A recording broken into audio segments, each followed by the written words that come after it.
I was probably one of the few party leaders that went round, and what I noticed was disturbing in the sense that it was obvious that people had lost interest in democracy, electoral democracy, and that put us at 7% participation of registered voters. That should alarm everybody. The second aspect was that a lot of what then became the conduct of the election had been pre-planned by Wike, who blocked movements of persons, which he had no right to do. A lot of people couldn't move from one place to the other. The city was blocked by soldiers, as if there was war going on inside of Abuja. Because I drove around Abuja and found out that that was done deliberately to forestall participation of a lot of people. That was scaring people from the electoral process. The third aspect was that he had already bribed a lot of people, including some candidates of political parties, to step down for his own parties, because Wike did what I won't say is the unthinkable, but the most absurd thing. Like, Wike was acting as a member of two political parties at the same time.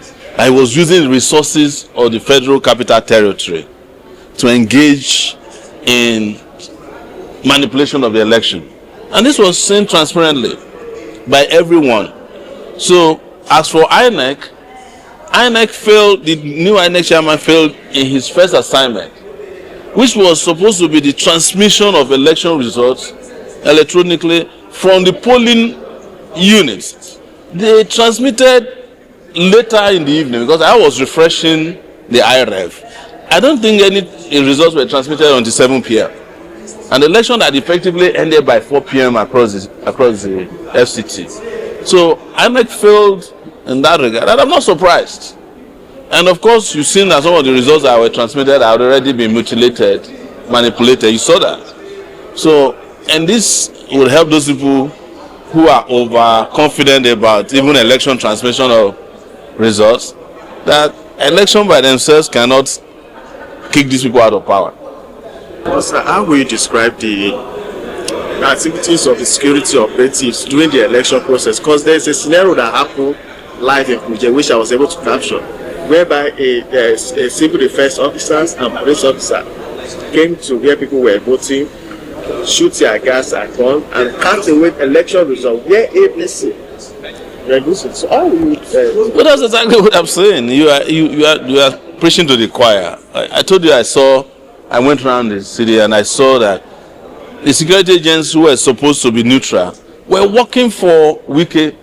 In that case, you can't even say they are working for APC. They are working for APC and PDP at the same time.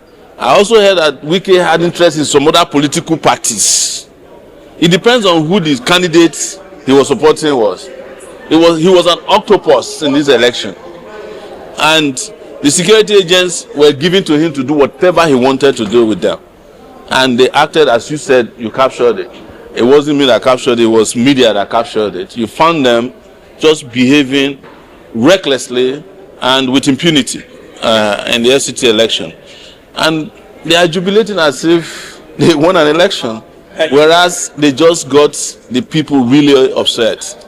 Now, you said election alone can't kick these politicians out of power. Yes. In your own opinion, what do you think can push these guys out? Revolution.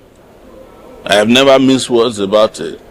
You know, when you see us participate in electoral politics, it's because we want you to see if it works or not. But as people who are clear-headed enough, we understand that the level of impunity, the level of penetration that the evil politicians have had in our society, the tight grip they have around our neck, particularly our financial resources. There's nobody that's going to hand over power to you on the platter.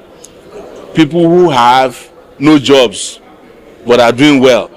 People who have no investment are living in luxury. You expect them to just hand over power to you? And our revolution is driven by the fact that the moment we take off their knees off our neck, we can redistribute our wealth and make children go to school in this country for free, have hospitals that work for all, and construct roads, not perpetually but on time, and catch up with the rest of the world. When not even the rest, catch up with our African brothers and sisters. Catch up with countries like Rwanda.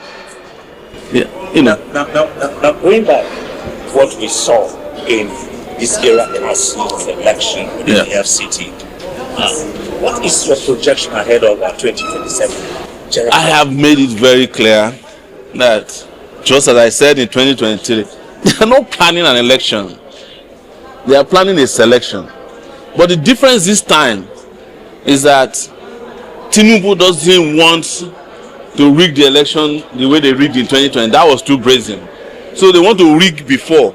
So there will be a lot of scenarios put in place, and what they did in the FCT, if you calculate it properly, is a rehearsal of what will happen in 2027.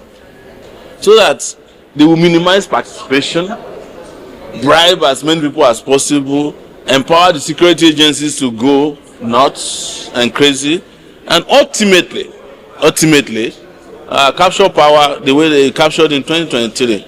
But in a way that the election observers will come and say it's bad, but it's not really too bad.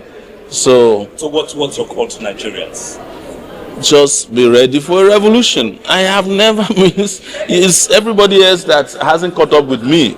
I've always said this, that until there is mass uprising in this country, you can't take this country away from those who believe that it is their personal property to exploit and discard.